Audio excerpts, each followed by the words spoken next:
dear students, welcome. Bienvenidos. Vamos a empezar nuestra teleclase con un repaso del uso del diccionario y terminología contable. Para hacer esto vamos a leer un texto, como siempre, que es como corresponde, y ustedes van a empezar a buscar la terminología. Para que no pierdan mucho tiempo, les voy a adelantar. Tienen que encontrar palabras claves del párrafo, tienen que fijarse en los verbos y en los tiempos verbales, obviamente, para entender bien. Tienen que buscar palabras compuestas, pensar en cuál término tienen que buscar primero. Y de manera muy resumida, tienen que tener en cuenta cuál es la idea clave que plantea el párrafo. Ahora los dejo con el párrafo para que trabajen un ratito tranquilos en esto.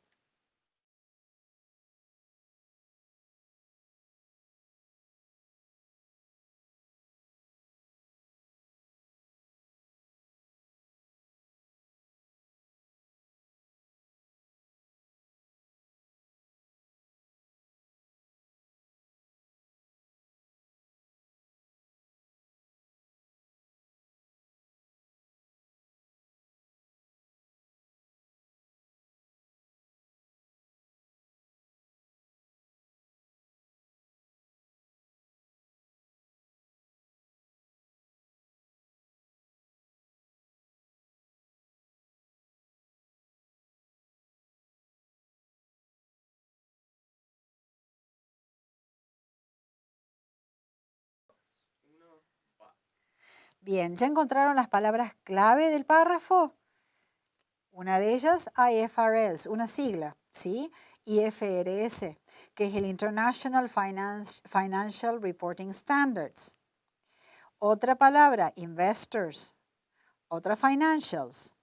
Veracity, numbers, potential stakeholders, major clothing manufacturer, the United States or Canada, compare results with figures from competitors, China, Thailand, or Brazil, to decide which represents a better investment. ¿Se fijaron en los verbos y en los tiempos verbales? In the past, had to look at and question, had to question. Could a potential stakeholder examine and could a stakeholder compare results with figures from competitors to decide which represents a better investment? Son pasados de auxiliares de modo y también cambia al presente simple, ¿sí? Had to, could y represents.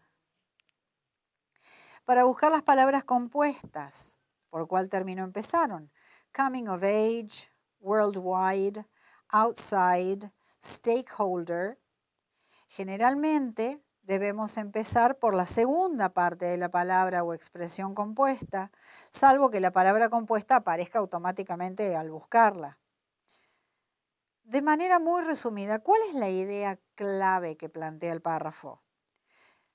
Plantea las normas de informes financieros que han homogeneizado la forma de reportar. Gracias a ellas, los inversionistas pueden comparar los resultados de empresas en distintos países del mundo y de ese modo decidir cuál es la mejor inversión. A continuación, realizarás una actividad que te va a servir para reforzar lo que hemos visto hasta el momento. A la vuelta, nos vemos con la clave de respuestas.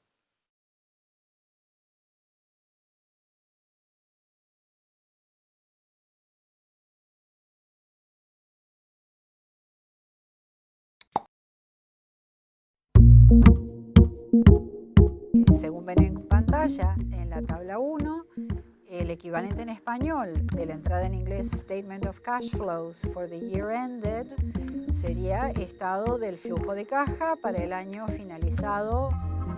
Cash flows from operating activities, el equivalente sería flujos de caja de actividades operativas.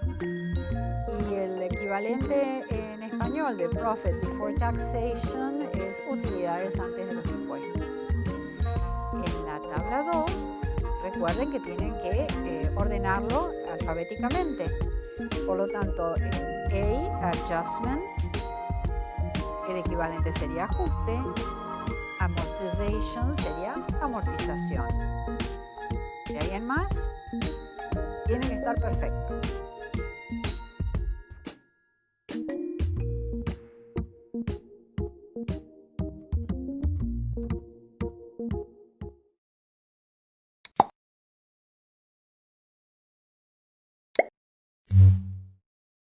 En esta parte de la clase nos vamos a focalizar en el uso del diccionario.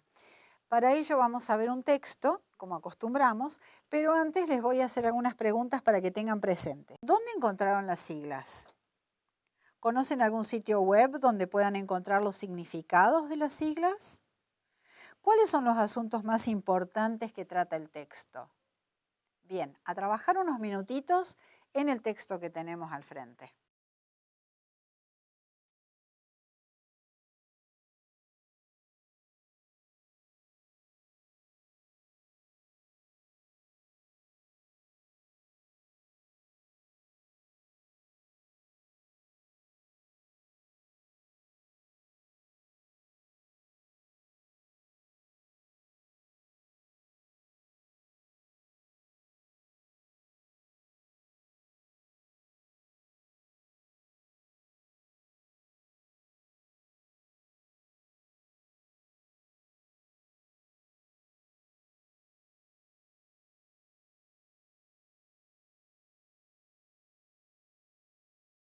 ¿Cómo les fue?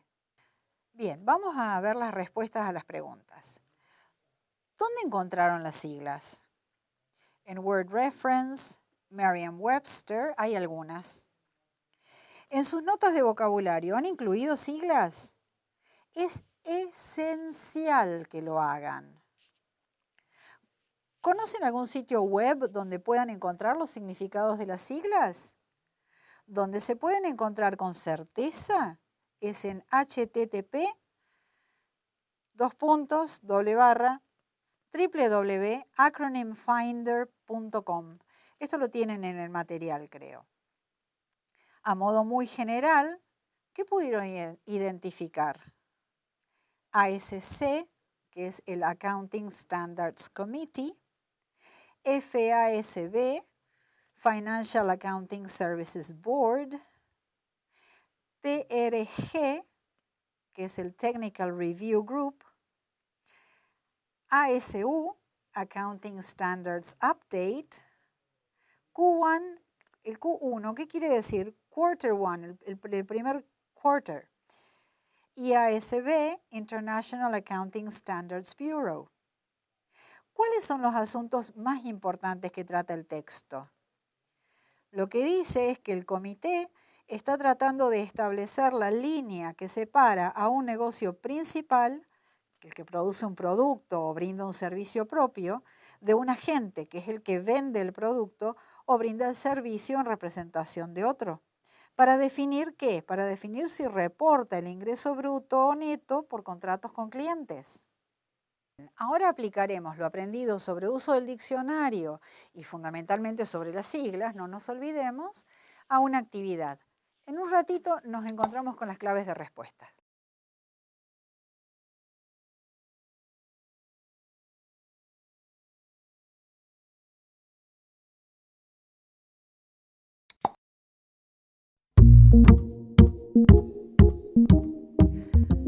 Bueno, veamos las claves de respuesta, algunas de ellas obviamente, en el punto documentos incluidos en los estados financieros.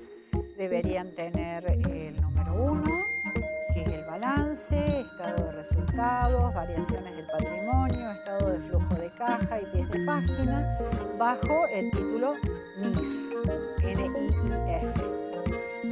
Y hacer coincidir la A, que también es para el US GAAP, el balance, estado de resultados, utilidades o pérdidas integrales, variaciones del patrimonio, estado de flujo de caja y pies de página.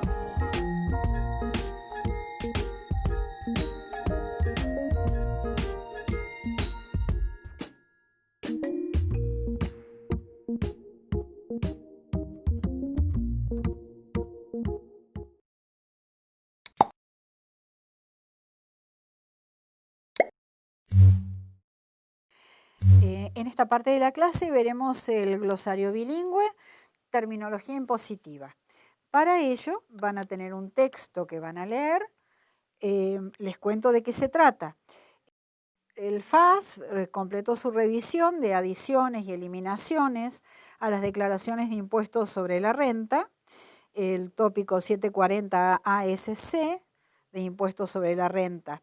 Les propongo que, para continuar armando los glosarios, obviamente, veamos cuáles declaraciones de impuestos han sido modificadas por el FASB. Para ello, quiero que recuerden qué significan las siglas. ¿Estaban incluidas en sus glosarios estas siglas? ¿Recordaron buscar los equivalentes en español? ¿Qué modificaciones sufrieron las declaraciones? ¿Se simplificaron o se complicaron las instrucciones para las declaraciones? Tómense unos minutitos para leer esto y enseguida vemos las respuestas.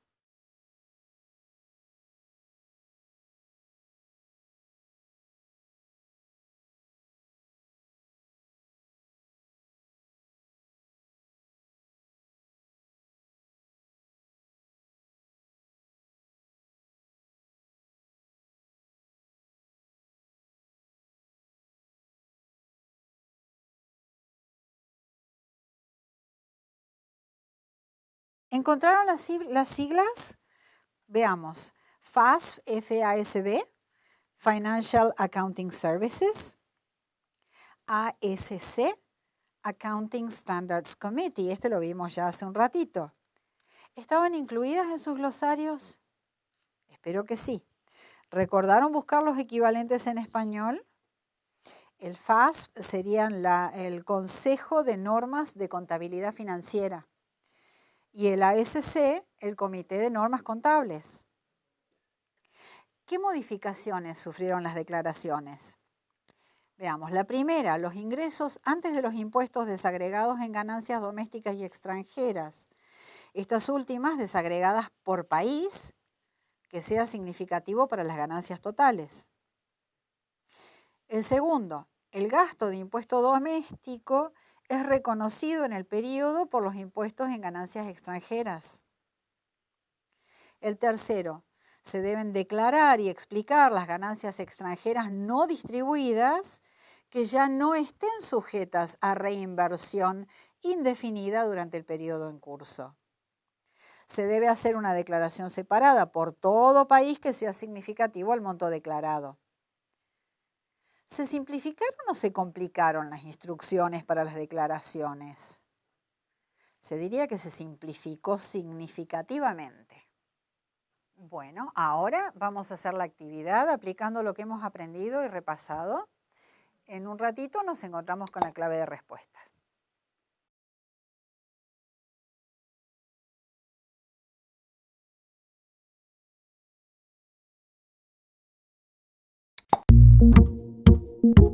Las cargas impositivas laborales, recuerden que tienen que poner en las columnas, tanto en Argentina como en Estados Unidos, si es empleado o empleador. Y luego alinear los impuestos según corresponda, quién lo paga, si el empleado o el empleador.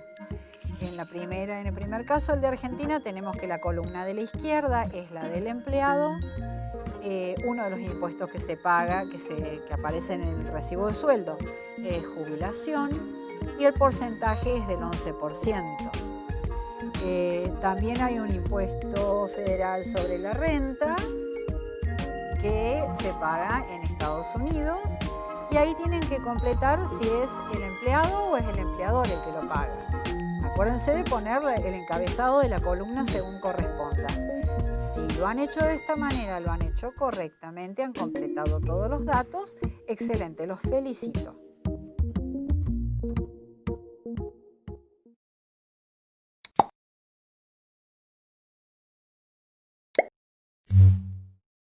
En esta parte de la clase vamos a ver elaboración de glosarios, declaración de impuestos. Ya para ahora tienen que tener unos glosarios bastante interesantes desarrollados, Veamos, vamos a hacer un ejercicio donde van a leer trozos de información, pero quiero que tengan en cuenta las preguntas que luego responderemos. ¿Qué podemos decir acerca de la información que tenemos aquí en estos trozos de información? ¿Tenemos algo similar en nuestro país? ¿Cuál sería el equivalente en español? ¿El motivo para inscribirse aquí en Argentina es el mismo? Los dejo trabajando unos minutitos.